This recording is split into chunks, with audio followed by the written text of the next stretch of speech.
ಪ್ರೆಗ್ನೆನ್ಸಿಲಿ first time ಮಾಡುವಂಥ ಸ್ಕ್ಯಾನ್ಗೆ ನಾವು dating scan ಅಂತೀವಿ. ನಾವು ಈ ವಿಡಿಯೋದಲ್ಲಿ ಡೀಟೇಲ್ ಆಗಿ ಈ ಡೇಟಿಂಗ್ ಸ್ಕ್ಯಾನ್ ಅಂದರೆ ಏನು, ಇದು ಯಾವಾಗ ಮಾಡ್ತಾರೆ, ಮತ್ತು ಇದರಲ್ಲಿ ನಾವು ಏನೇನು ನೋಡ್ತೀವಿ, ಮತ್ತು ಈ ನೋಡಿರೋಂತಹ ವಿಷಯಗಳಲ್ಲಿ ಏನೇನು ಪ್ರಾಬ್ಲಮ್ಸ್ ಬರಬಹುದು, ಅದಕ್ಕೆ ಸೊಲ್ಯೂಷನ್ಸ್ ಏನು ಅನ್ನೋದನ್ನು ಈ ವಿಡಿಯೋದಲ್ಲಿ ತಿಳ್ಕೊಳ್ಳೋಣ.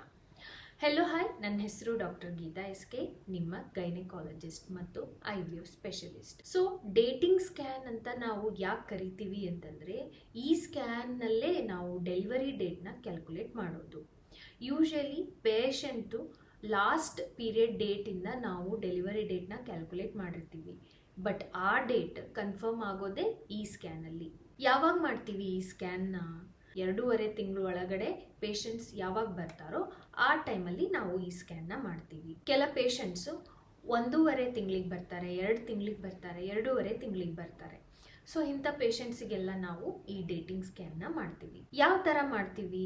ಸ್ಕ್ಯಾನ್ನ ನಾವು ಹೊಟ್ಟೆ ಭಾಗದಿಂದನೂ ಮಾಡಬಹುದು, ಇಲ್ಲ ಅಂತಂದ್ರೆ ವೆಜೈನಲ್ ರೂಟ್ ಇಂದಾನು ಮಾಡಬಹುದು. ಯೂಶಲಿ ನಾವು ಇನ್ಫರ್ಟಿಲಿಟಿ ಟ್ರೀಟ್ಮೆಂಟ್ ಮಾಡಿದವ್ರಿಗೆ, IVF ಮಾಡಿದವ್ರಿಗೆ, IUI ಮಾಡಿದವ್ರಿಗೆ ವೆಜೈನಲ್ ರೂಟ್ ಇಂದಾನೇ ನಾವು ಸ್ಕ್ಯಾನ್ ಮಾಡ್ತೀವಿ. ಯಾಕಂದ್ರೆ ಬೇಗ ಕನ್ಫರ್ಮೇಷನ್ ಆಗುತ್ತೆ ಮತ್ತು ನಾವು ಟ್ರೀಟ್ಮೆಂಟ್ಸ್ನ ಬೇಗ ಸ್ಟಾರ್ಟ್ ಮಾಡಬಹುದು, since it is a precious pregnancy. Vaginal route ಇಂದ ಮಾಡ್ತಿರ್ಬೇಕಾದ್ರೆ ಯೂರಿನ್ ಕಂಪ್ಲೀಟ್ ಆಗಿ ವಾಯ್ಡ್ ಮಾಡಿ ಬಂದ್ಮೇಲೆನೆ ನಾವು ಸ್ಕ್ಯಾನ್ ಮಾಡ್ತೀವಿ. ಸ್ಕ್ಯಾನ್ ಮಾಡಬೇಕಾದ್ರೆ ಪ್ರೋಬ್ನ ನಾವು ವೆಜೈನಾದಲ್ಲಿ ಇನ್ಸರ್ಟ್ ಮಾಡ್ತಿರ್ಬೇಕಾದ್ರೆ ಸ್ವಲ್ಪ ಡಿಸ್ಕಂಫರ್ಟ್ ಆಗುತ್ತೆ.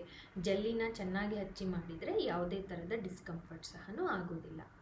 ನೆಕ್ಸ್ಟ್, ಈ ಸ್ಕ್ಯಾನಲ್ಲಿ ನಾವು ಏನೇನು ನೋಡ್ತೀವಿ ಅಂತಂದರೆ, ಫಸ್ಟ್ ಪ್ರೆಗ್ನೆನ್ಸಿ ಕನ್ಫರ್ಮೇಷನ್.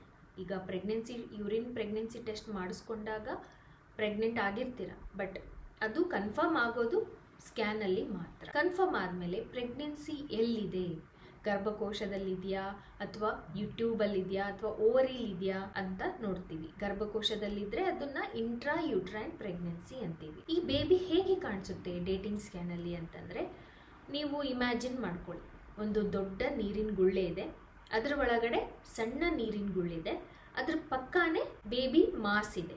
ಈ ಮೂರನ್ನು ನಾವು ಮೆಜರ್ಮೆಂಟ್ ಮಾಡಿಬಿಟ್ಟು ಸ್ಕ್ಯಾನಲ್ಲಿ ರಿಪೋರ್ಟಿಂಗ್ ಮಾಡ್ತೀವಿ. ಇದರಲ್ಲಿ ಮೋಸ್ಟ್ ಇಂಪಾರ್ಟೆಂಟ್ ಒನ್ ಅಂತಂದರೆ ಆ ಬೇಬಿಯ ಲೆಂತ್. ಅದಕ್ಕೆ ನಾವು ಕ್ರೌನ್ ರಂಪ್ ಲೆಂತ್ ಅಂತೀವಿ. ಈ ಲೆಂತಿಂದಾನೇ ನಾವು ಡೆಲಿವರಿ ಡೇಟ್ನ ಅವ್ರಿಗೆ ಕನ್ಫರ್ಮ್ ಮಾಡ್ತೀವಿ. ಸೊ ನೆಕ್ಸ್ಟ್, ಆ ಬೇಬಿಲಿ ಹಾರ್ಟ್ ಬೀಟ್ ಇದೆಯಾ ಇಲ್ವಾ ಅಂತ. ವೆಜೈನಾದಿಂದ ಸ್ಕ್ಯಾನ್ ಮಾಡ್ತಿರ್ಬೇಕಾದ್ರೆ ಈ ಹಾರ್ಟ್ ಬೀಟ್ 5 ವಾರದ ಒಳಗಡೆ ಗೊತ್ತಾಗ್ಬಿಡತ್ತೆ.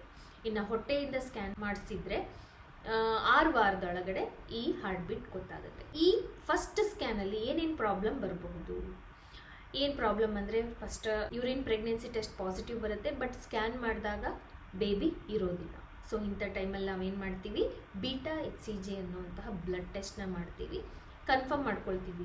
ಆನ್ಗೋಯಿಂಗ್ ಇಂಪ್ಲಾಂಟೇಷನ್ ಅಥವಾ ಆನ್ಗೋಯಿಂಗ್ ಫರ್ಟಿಲೈಸೇಷನ್ ಇದ್ದರೆ ಈ ಥರ ಆಗುತ್ತೆ. ಇನ್ನು second thing, urine pregnancy test positive ಬರುತ್ತೆ, ಸ್ಕ್ಯಾನಲ್ಲೂ ಪ್ರೆಗ್ನೆನ್ಸಿ ಕಾಣಿಸುತ್ತೆ, ಬಟ್ ಅದು ಗರ್ಭಕೋಶದಲ್ಲಿ ಇರೋದಿಲ್ಲ, ಗರ್ಭಕೋಶ ಬಿಟ್ಟು ಹೊರಗಡೆ ಇರುತ್ತೆ. ಇದು ಒಂದು ಸೀರಿಯಸ್ ಕಂಡೀಷನ್. ಇದಕ್ಕೆ ನಾವು ಎಕ್ಟೋಪಿಕ್ ಪ್ರೆಗ್ನೆನ್ಸಿ ಅಂತೀವಿ. ಇದು ಮೇನ್ಲಿ ಮಗುದ್ದು ಸೈಜ್ ನೋಡ್ಕೊಂಡ್ಬಿಟ್ಟು ಮೆಡಿಕಲ್ ಟ್ರೀಟ್ಮೆಂಟಾ ಸರ್ಜಿಕಲ್ ಟ್ರೀಟ್ಮೆಂಟಾ ನೋಡ್ಕೋಬೇಕಾಗುತ್ತೆ. ಇದನ್ನು ನಾವು ಬೇಬಿ ಗರ್ಭಕೋಶದಿಂದ ಹೊರಗಡೆ ಇದ್ದರೆ ಅದನ್ನು ತೆಗೆಸಲೇಬೇಕು.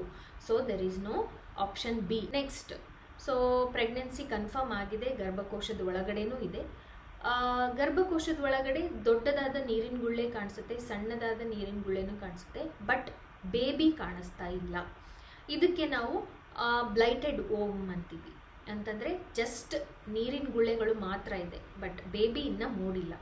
ಇಂಥವರಲ್ಲಿ ನಾವು ಏನು ಮಾಡ್ತೀವಿ, beta HCG blood test and ಒಂದು 2 ವಾರ ಬಿಟ್ಟು ಇನ್ನೊಂದು ಸರ್ತಿ ಸ್ಕ್ಯಾನ್ ಮಾಡ್ತೀವಿ, ಬೇಬಿ ಏನಾದರೂ ಬರುತ್ತೋ ಇಲ್ವೋ ಅಂತ ಅಂದ್ಕೊಂಡು.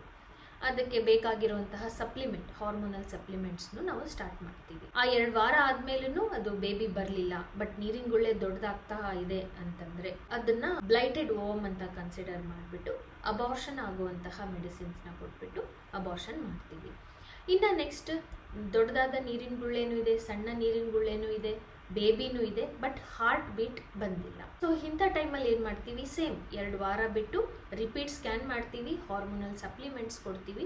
2 ವಾರ ಆದಮೇಲೂ ಹಾರ್ಟ್ ಬೀಟ್ ಬಂದಿಲ್ಲ ಅಂತಂದರೆ it is a missed abortion ಅಂತ ಕನ್ಸಿಡರ್ ಮಾಡಿಬಿಟ್ಟು ಮಗುನ ಹೊರಗಡೆ ತೆಗಿಲಿಕ್ಕೆ ಏನೇನು ಬೇಕು ಮೆಡಿಸಿನ್ಸ್ನ ಕೊಟ್ಬಿಟ್ಟು ಅಬಾರ್ಷನ್ ಮಾಡ್ತೀವಿ. ಸೊ ನಿಮ್ಗೆ ಏನಾದರೂ ಡೌಟ್ಸ್ ಇದ್ದರೆ ಕಮೆಂಟ್ಸಲ್ಲಿ ಟೈಪ್ ಮಾಡಿ, ನಾನು ಆನ್ಸರ್ ಮಾಡ್ತೀನಿ. I hope this help you. Follow for more.